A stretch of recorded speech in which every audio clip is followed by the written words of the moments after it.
আসসালামু আলাইকুম। আমি মোহাম্মদ শামীম, পড়াশোনা করছি গণিত বিভাগে। জব সিরিজের আজকে ভিডিওতে আপনাদের সবাইকে স্বাগতম। দেয়া আছে যদি 2 to the power a is equals to 3 to the power b হয়, তবে 8 to the power a plus b divided by b is equals to what? তো আমরা লিখব, দেয়া আছে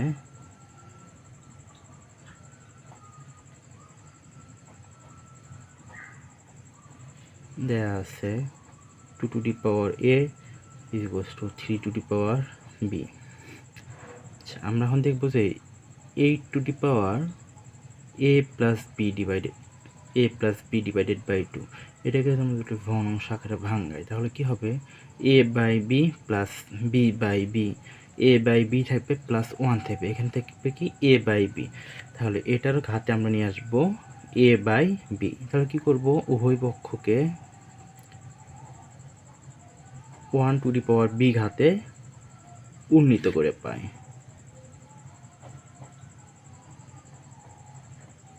উভয় পাশে 1 টু দি পাওয়ার বি ঘাতে উন্নীত করে পাই। এখন কি হবে? এই বি কেটে যাবে এবং 2 টু দি পাওয়ার হবে, দুঃখিত, 2 টু দি পাওয়ার হবে a by B is equals to 3। কোনো কিছু পাওয়ার 1 মানে শুধু 3 লিখলেই হবে। আচ্ছা, এখন আমাদের প্রদত্ত কি 8 to the power a plus B by B, এটা আমরা লিখে নিব। অতএব প্রদত্ত 8 to the power a plus B divided by B is equals to 8 to the power a by b plus b divided by b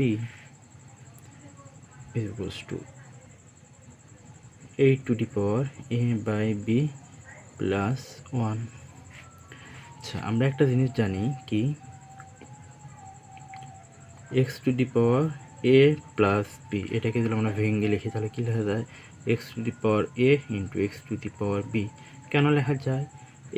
x বেশ সমান গুণ আছে, তাহলে পাওয়ার কি হবে? যোগ হবে। আচ্ছা, এই ফর্মুলাটা আমরা এখানে খাটাবো। কি হবে তাহলে? 8 to the power a by B into 8 to the power 1। বেশ সমান, পাওয়ারগুলো যোগ হবে, যোগ হলে আগেরটাই ফিরে পাওয়া যায়। আচ্ছা, আমরা আর একটা জিনিস লিখতে পারি কি, 2 to the power 1 is equals to 2 square is equals to 4, 2 cube is equals to 8। তাহলে ইংলিশে লেখা যায় যে 2 cube is equals to a by B is equals to 8। কোনো কিছু পাওয়ার 1 মানে সেই জিনিসটাই, তাহলে 8 টু দি পাওয়ার 1 মানে 8। আচ্ছা, আমরা এখানে বের করে রাখছিলাম 2 to the power a by B is equals to 3, একটা মান পাইছিলাম, কিন্তু এখানে আমরা করে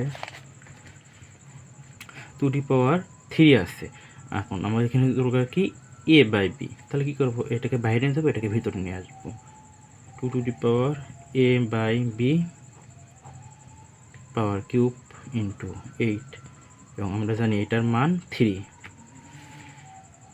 এখানে বের করে রাখছিলাম। তাহলে এটা সময় লেখা যাবে 3 টু দি পাওয়ার 3 ইন্টু 8। এটাকে গুণ করলে আসবে 27 ইন্টু 8, 56, 27 56, 6 হাতে থাকে 5, 8 দুগুণ 16 আর 5 21, এটাই অ্যান্সার।